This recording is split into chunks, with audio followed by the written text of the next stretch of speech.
you might say, who's Dr. Michael Painter? Why is Martina so excited? So Dr. Michael Painter is Cherokee. He is actually a family physician trained at the University of Washington.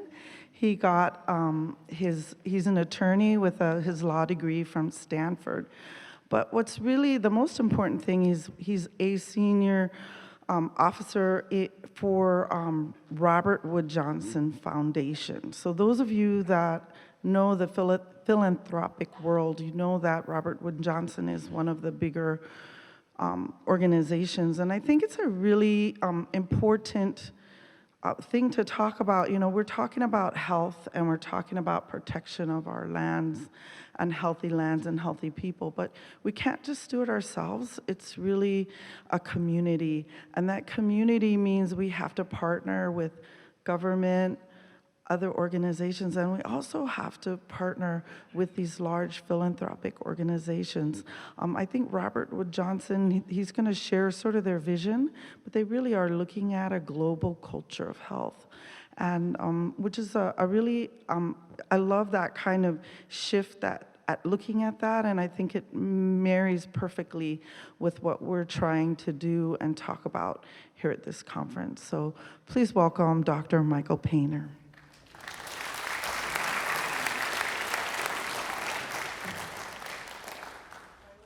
I always think bios are kind of boring, so I wanted a fun fact. I always like a little fun fact. So yesterday he bicycled up 3,000 feet to Kilauea. He's a big cycling fan, and I thought, wow, I'm really impressed. He hit the 3,000-foot level, so I'm like, whoa, all uphill. Thank you, Martina. Thanks for that.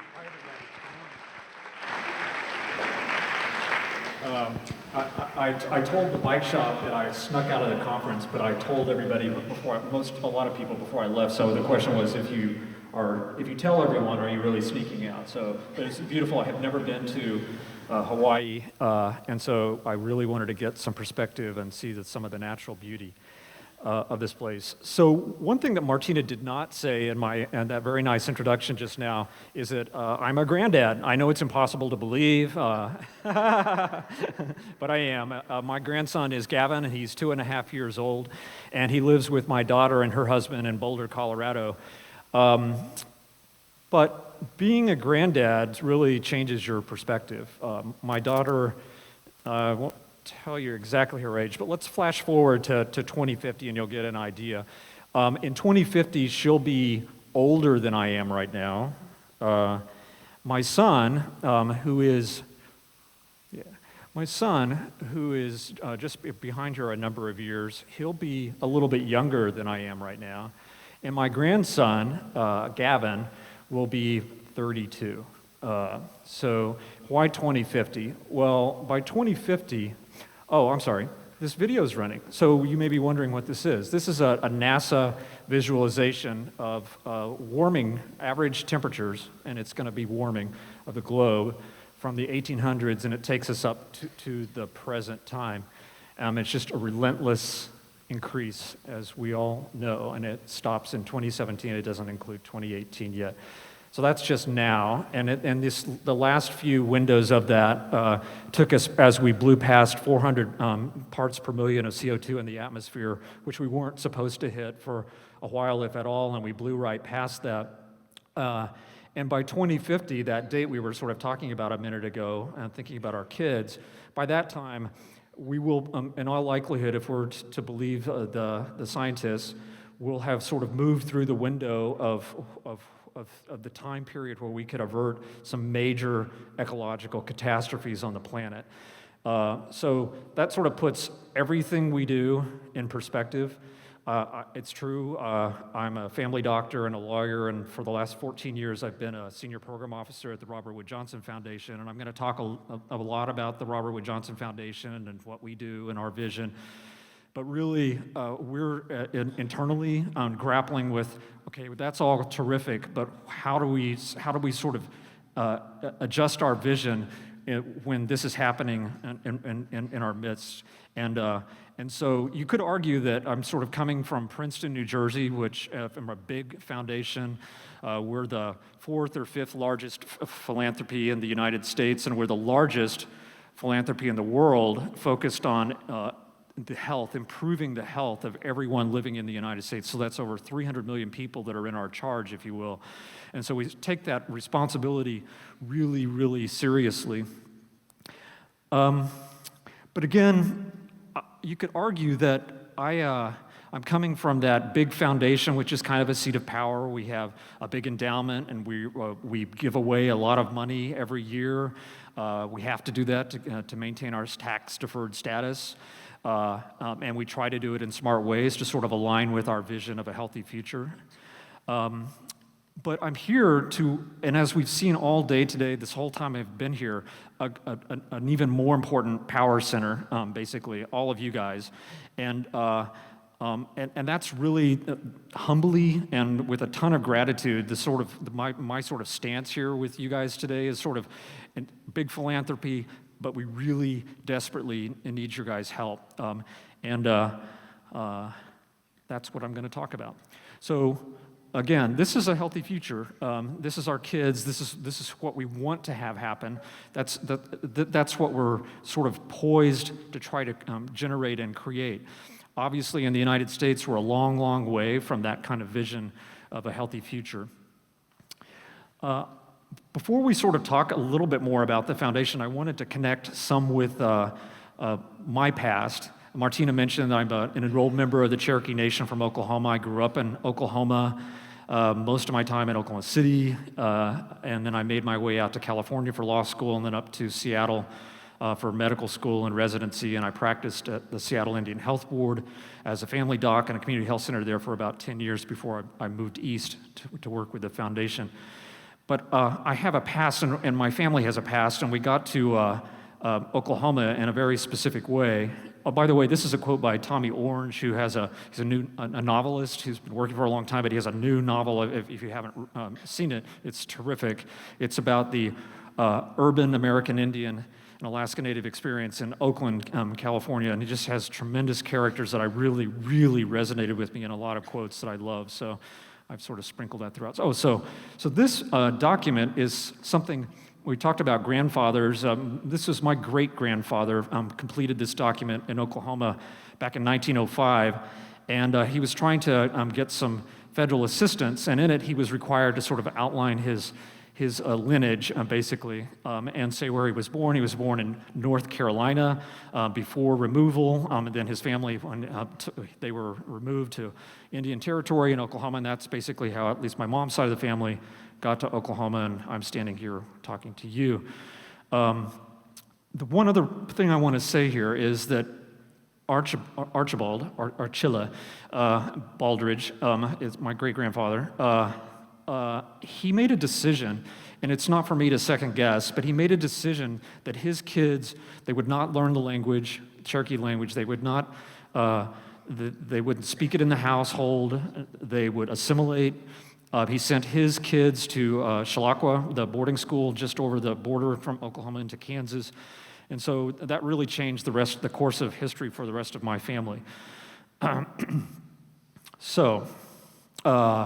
Robert Wood Johnson Foundation. I am going to get to our culture of health thesis and our vision, but really I want to center this talk on our sort of grappling internally, honestly, with how to sort of manage what we're doing in the face of a warming planet and a changing climate. I'm going to talk a little bit about some of the active projects we have and the way we're thinking about it. We have something that's coming, which is not a huge, but what we call an authorization, sort of a chunk of money that's been set aside and approved by our board of trustees to focus on that, and to plan this really specific part of our climate and health programming. We had a meeting in June in Miami, and the day before the main meeting, we had a site visit in Little Havana at a park that some of the community leaders there scheduled for us. And you can see in the pavilion is over here. We were all meeting in there. There were kind of thunderstorms going over while we were there. The big fans in the ceiling were whirling. The mist would kind of sprinkle in on our backs. The kids, just like this, were playing in the basketball courts or soccer fields and whatnot, laughing. Most of them were Latino, and it was sublime. It was absolutely perfect. And the community leaders were all sitting in a circle in this pavilion, and they very matter-of-factly explained to us. It was actually shocking to me, even though I sort of know the facts, but they matter-of-factly explained that this entire area in the not-too-distant future will be underwater.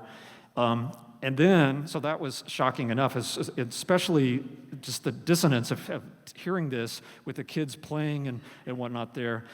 And then we started talking about things like managed removal, meaning all these people have to go somewhere. And it's not lost on us that all these people in this area are largely brown people. And so, coming from my background where my ancestors were removed from places where it was inconvenient, it's really sort of raised all kinds of alarm bells about what could likely happen and almost certainly will. At that meeting, the next day, we had a bunch of leaders who were very interested in this climate and health issue convened, and it was an innovation meeting, kind of a brainstorming. We broke up into many small groups and came back together multiple times. And there was a leader from Navajo, May Begay, who very quietly sort of explained to the group that on Navajo, the traditional healers there are finding that they can't find the plants that they used to find in the places they used to find them. So they're having to go higher and higher up into the mountains to find similar kinds of plants and trying to determine if the plants they're finding at higher elevation have the same medicinal power as the ones that they had used for centuries. So this is an indicator of, and again, what we've been talking about a lot today, this sort of power of indigenous wisdom and the sensitivity when people know nature and have an intense connection to it, there's sensitivity of what's happening to our home.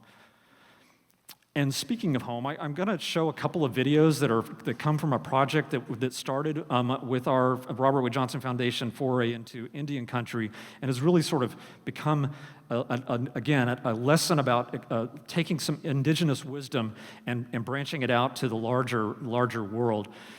This also reminded me in the last hour, that image of Hawaii being this sort of beautiful, sacred island in a vast ocean where the people living here, the living beings here, have learned how to survive and to be connected with place and nature in such a wonderful way that we've seen all day today. And it sort of was like a beautiful metaphor to me of Earth as this sacred, wonderful place in the vast ocean of space. And so I just feel like this place is really special with a lot of power for this discussion we're having. Let's roll this video.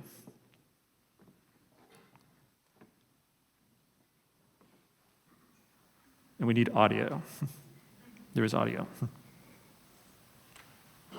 The bird songs come from our oral history of our creation. The people, they were lost. So they began this massive march searching for their home. We came to the Mount San Jacinto Mountains here. They could feel that their home was on the other side. They prayed to their God, they wailed, they cried out, and he imparted to them the bird songs. Generations ago, my great-great-great-grandparents were here. Years ago when I was in college, I was taking an anthropology class, and the instructor asked how many people knew where their grandparents came from. Several people raised their hand, not everybody. And then he went further, your great-great-grandparents, do you know where they actually came from? I was the only one that raised my hand. And he says, you're Native American.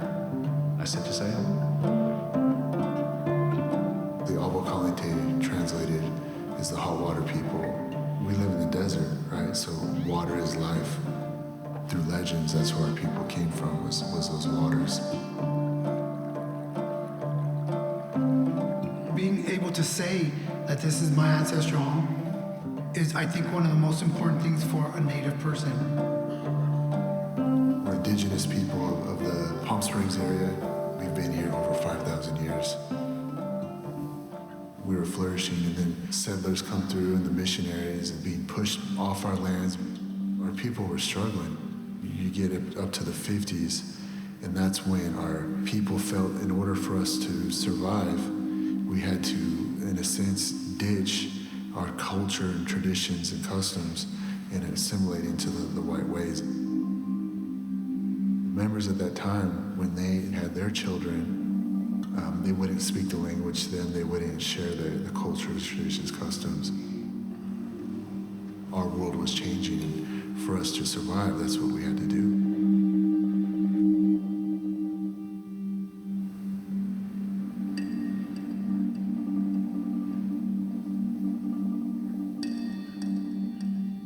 We didn't have a traditional reservation where we all grew up together. I grew up with my best friends who were white, next to a black family. We didn't have a place where it was just us. We weren't practicing our songs, we weren't practicing our language. As we got westernized, we were disconnected from our culture. So there's this new resurgence, especially the younger ones. They want to know more, they want to know more about their language and culture. You can see that they're culturally, they're becoming stronger. We take pride in that our tribe is so strong. We own this land, that our sovereignty has been maintained and it continues to be strengthened. I think the source of the mental health is knowing who you are culturally, and I think when our members know that, I think that just makes them more confident, less liable to drink, do drugs. You have a higher self-esteem. You're going to exercise, watch what you eat. So we do have a cultural preservation committee. They have language classes, traditional food, pottery classes. They have bird singing classes. The tribe is allowing that culture to come back.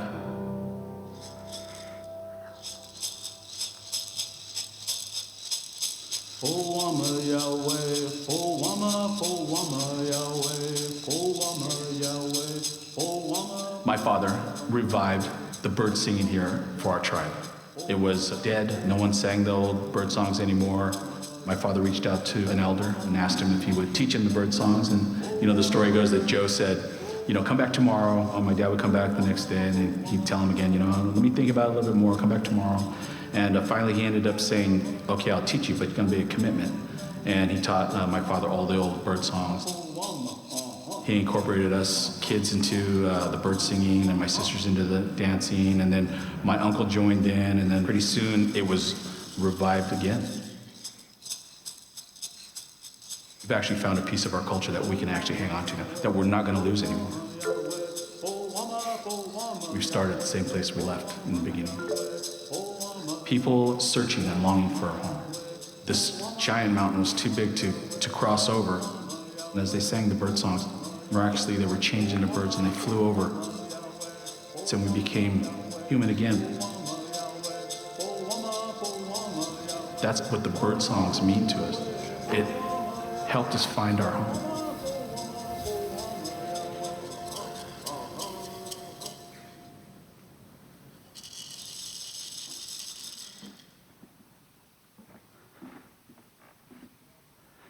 So I'm going to talk a little bit more about that video series in a minute, but now I need to do a commercial about Robert Wood Johnson Foundation and our approach to what we do. We're all about helping leaders like you guys all across the United States and the world build a healthy future. And we call that future a culture of health. It's obviously, again, we're not there yet, we're not even close. It's a time and a place in that distant future where everybody, not just some of us, but everybody has hope and lots of opportunity to live a healthy life, as simple and as complex as all of that is. There's a ton that goes into that. We need great doctors, of course, but we need all these other things that drive health. We spend a lot of time getting feedback from experts across a range of fields to sort of map out what a framework would be like. What would you expect to see in the United States if that society was moving in that direction toward that kind of healthy future? And so there's sort of action areas that we look at. And then wrapped around all of that is this sort of important point about equity, health equity, that it's bringing everybody along at the same time. And that's sort of what we're looking to see across the United States as we invest in various programs and collaborate with as many people from as many different sectors as we possibly can to sort of push forward that kind of vision. The other thing is we internally have our own structure and our own sort of things that we particularly invest in. And we have a structure of staffing around things like leadership, helping communities become healthier places. And really that is sort of investing not in a particular set of communities for a long period of time, but it's trying to understand how to, in general, help communities across the board become healthier, more equitable places. We're very interested still in the systems, the healthcare system and the public health systems and how they work together or don't work together and how they might be more integrated and aligned toward that sort of healthy future vision. And then we've had a long-standing bet of almost $1 billion in the childhood obesity epidemic, and then that has morphed into our focus on children, particularly children at a healthy weight.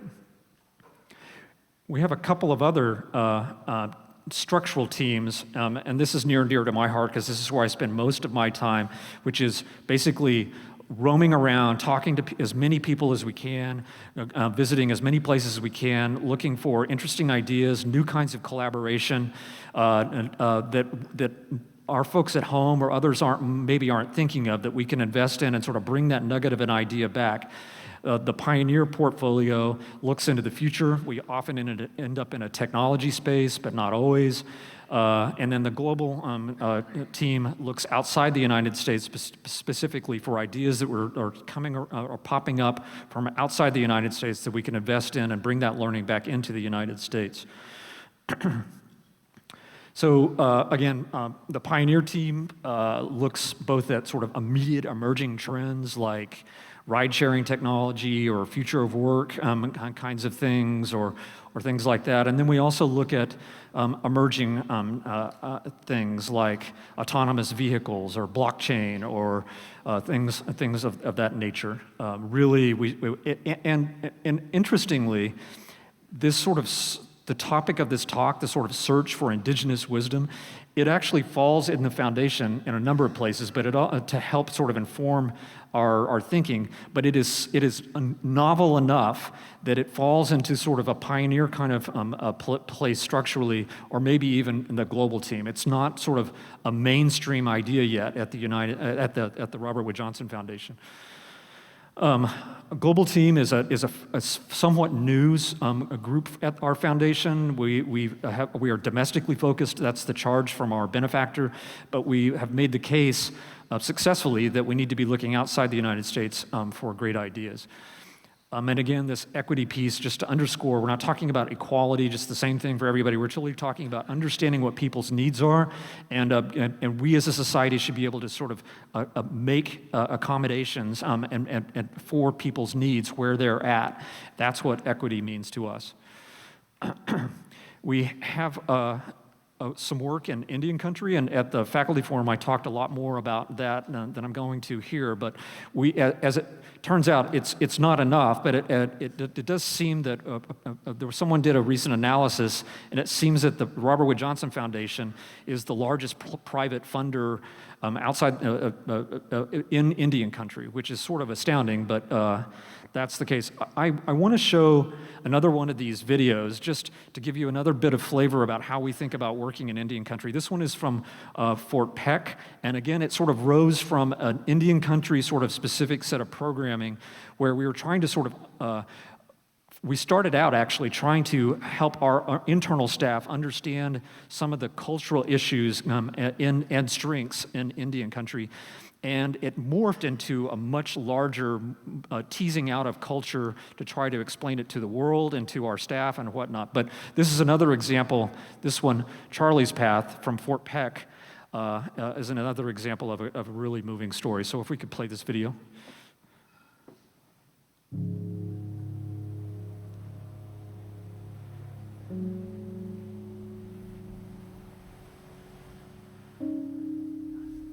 First they took away our land, and then they took away our buffalo, and then they took our horses away. My dad was Dakota, and my mom was Dakota and Lakota mixed. Then I got into law enforcement, and I was 20 years old. I wasn't even old enough to be a cop. I wasn't the best cop, but I was the most honest cop I think that you could find. It's all about survival. So a lot of these children go home to no parents because the parents are either out drinking or they're out with friends, cruising. And it's really hard for the young kids because you know what they're going back to when they come up and they ask you to stay with you. Can I stay with you? I don't want to go home.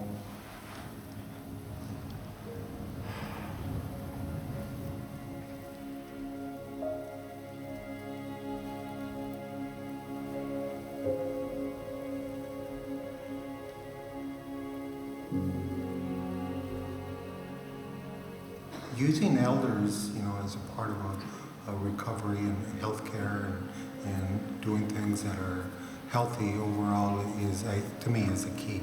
They provide the wisdom for our tribe. And I think we really need to tap into that to help address, the suicide and the other health disparities that exist. I remember when I was a little tot at 5 years old, I started riding horses.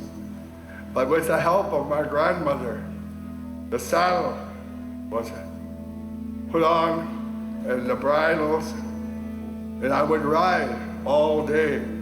I enjoyed that day awesomely. I loved horses. They were just like a part of me. And I believe that if you get some of our wayward children into things like this, and to make them be there, make them feel the horse, talk to them, ride them, it would change them.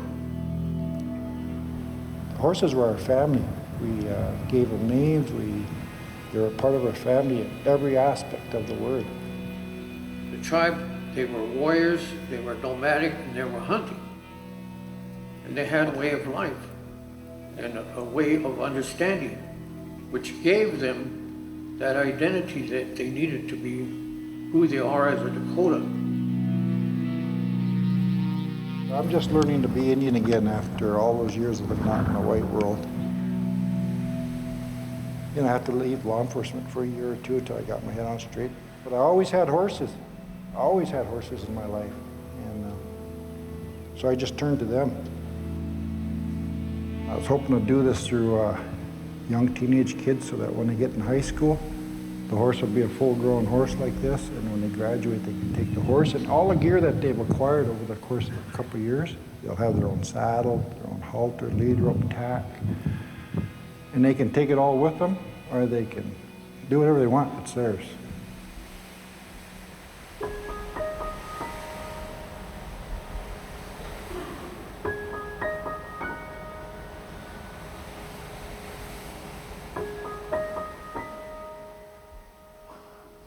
One of the challenging things about growing up here is addictions. My mom and dad both have troubles with addictions, and it just really impacts the family and kind of just makes everything fall apart unless you have your other family members there for you.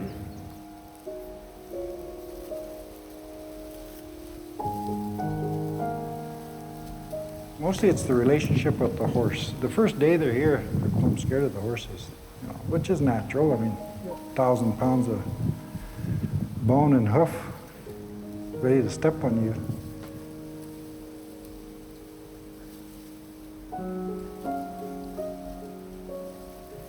The first time I'm climbing up on a horse, I felt frightened. But then when I started getting used to it, it felt pretty cool. Felt cool to connect to the horse in every single way you possibly can. When I wasn't riding horses for a few months, everything started going back to the way it was. I dropped out of school for a month, and I got youth detention center. Asked me if I wanted to come back out here, and I said yeah. The horses and the children, they just connect. You can't explain it. You just try to make it safe for them as possible. And they have amazed me, some of these horses, because I've taken them places where they believe like me. We pray together, and we go in to get together, and when they get scared, they look at me for answers, and when I get worried, I look at them. And there's just that connection that you can't explain. It's foretold by ancestors that the 7th generation is one that's going to come and be in that time period where things are going to change to benefit the Native American, getting back to who we say we are as natives. I see a lot of that happening now. We can help each other and become a healthy tribe again.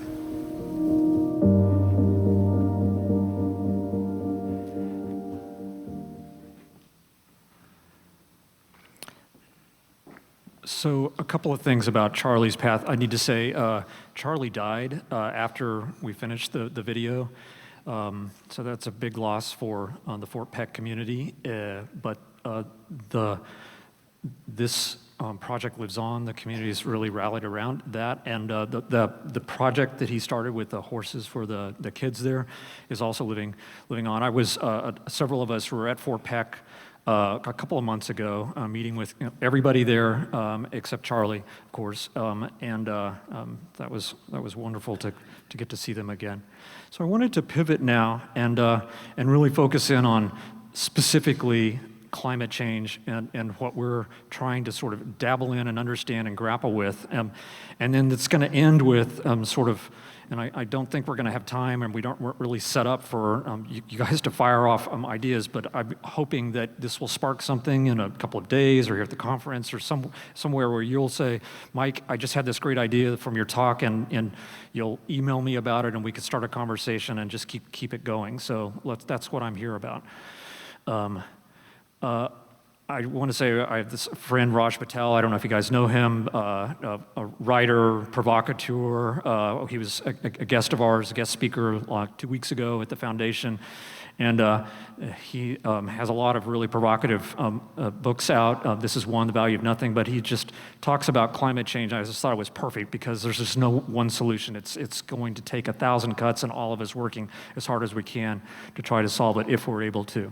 So this is the beginning of a sort of a litany of 1,000 cuts of things we're dabbling in and trying at Robert Wood Johnson Foundation. And one of them started with a group called Climate Interactive, and they're focused on something called multi-solving. And their notion is communities can or might be more effective if they're doing both things, addressing climate and health at the same time. And pivoting as appropriate when it gets too hard to work in the climate side, to work on the health side, and vice versa, so that the people who are doing both of those activities know what each other are doing, and that the funding can be sort of marshaled and aligned appropriately. And what they did for us was to look around the world for communities that were doing interesting things in that multi-solving space, and they put together a report that you can find online at Climate Interactive there. It's pretty interesting.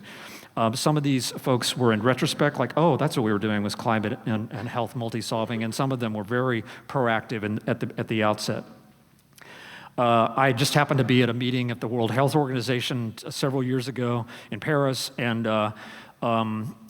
they were talking a lot about this climate and health country profile series that they had created, and I noticed that there wasn't one for the United States, and so circled back with them and said, well, could we fund one for the United States? And so that we did, and now there is one for 2015, 2016, and there'll be another one coming out. But it's an informative sort of deep dive into climate and health implications. It is country specific. It doesn't really dive down regionally or community-wise.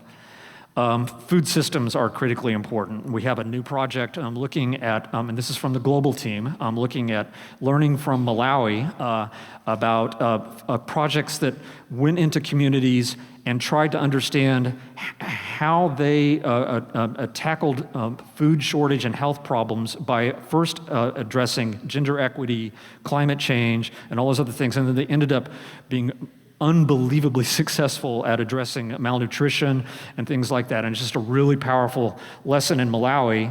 And then we're bringing that to the United States in terms of trying to sort of not so much exactly what they did in these villages, but try to understand some of the principles about engaging people and people feeling empowered to start to be, to generate ideas that can make a difference with all these things. And gender equity, climate change, all of this is sort of rolled up into the same thing. And it's really based on people's priorities, not others' external priorities. We've turned to things like how could you get people to feel more connected with nature, and so there's a biophilic design movement, and so we're collaborating with the International Living Future Institute, helping them set up a biophilic design institute. Here's an example of a building that won an award with International Living Future Institute folks in New Zealand, Maori, a structure that is net zero and is sort of a world example of an absolutely perfect biophilic designed building, and sort of trying to spread that thinking. The idea being that if people start to dig in and feel more connected with nature, then that bleeds out into sort of their efforts to address climate change as well. Similarly, that was at the building level. There's a group focused on biophilic cities and a burgeoning sort of network of cities that are aspiring to become more biophilic. I'm actually, after this meeting, I'm on my way to Singapore, where my grantee is giving a talk on biophilic cities at a meeting there focused on biophilic cities. We have a project with the Rocky Mountain Institute looking at the opportunities for mobility transformation, autonomous vehicles, ride-sharing technology, and whatnot, so communities could come together and completely redo and rethink their transportation, and instead of just doing it in kind of a rote way, but also be thinking about how does this impact health. That's why we're investing in it, to try to get them explicitly to measure health impacts and to think about it, as well as climate change.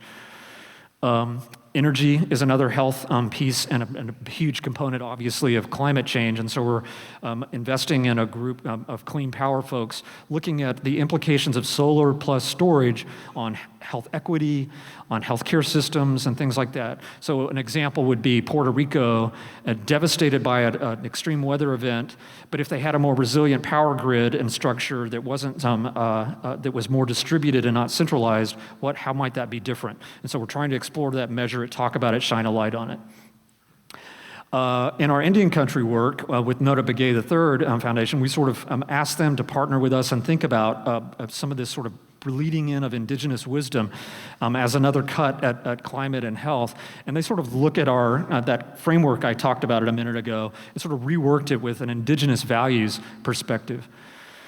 We have a new project focused leveraging the event that happened, I think, last year in New Zealand, where the New Zealand Parliament gave this river a legal status and appointed human guardians for that. So we're trying to take that learning and bring it into the United States with an idea exchange between the Maori guardians and leaders, tribal leaders in the southwestern part of the United States, to try to apply that to the Colorado River and management of that.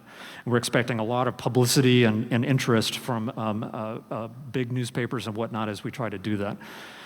I want to show this last video about that culture series, and again, sort of land where we sort of began, which is this sort of power of culture. You don't necessarily, or maybe you guys do, but the folks at home don't think about culture as a climate move, and a climate and health move specifically. But what emerged from our Your Path video series is just a case in point where, as you try to start to tease out culture, well, lo and behold, everybody has culture, and there are all these similarities across all these communities that we met and who agreed to share their stories with us. And I'm going to basically start to end with this. If you could roll this video. Got to go back. There you go. You can't know where you're going unless you know where you came from. Culture and community can help to create healthy and positive way of life.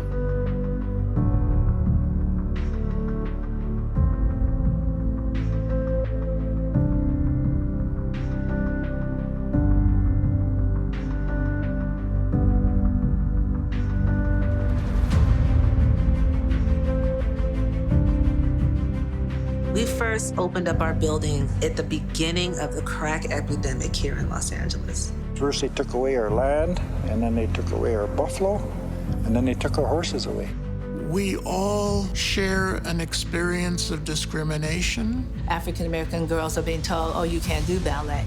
When our factories closed, that was pretty much the end of the garment factory industry. This community has lots of poverty. Addiction. Polysubstance abuse, drugs, alcohol. The highest obesity rating in Southern California. You can see the reason for suicide was people are isolated from their communities, from their culture. Of me as an African American, I have a rhythm and I have a voice. It needs all of those things to really keep me whole.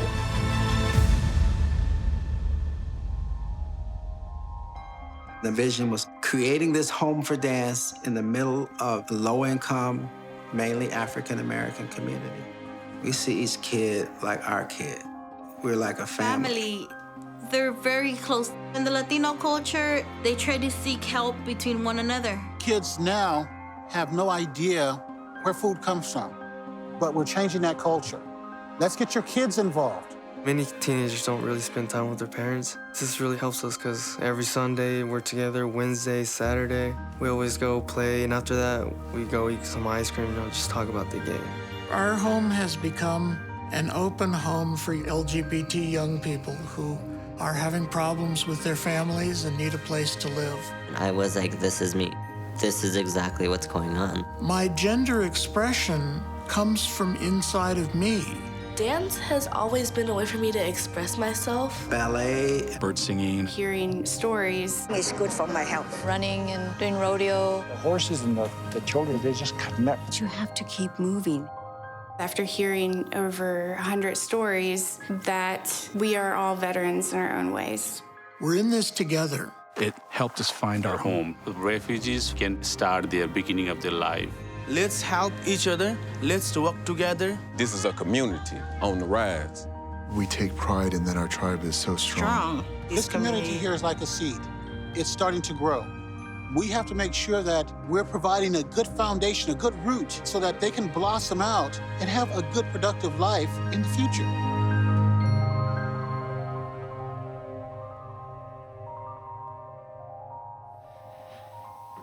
So it seems, in some way, it can seem sort of forward to say this, is given what we've all been through and our ancestors and whatnot.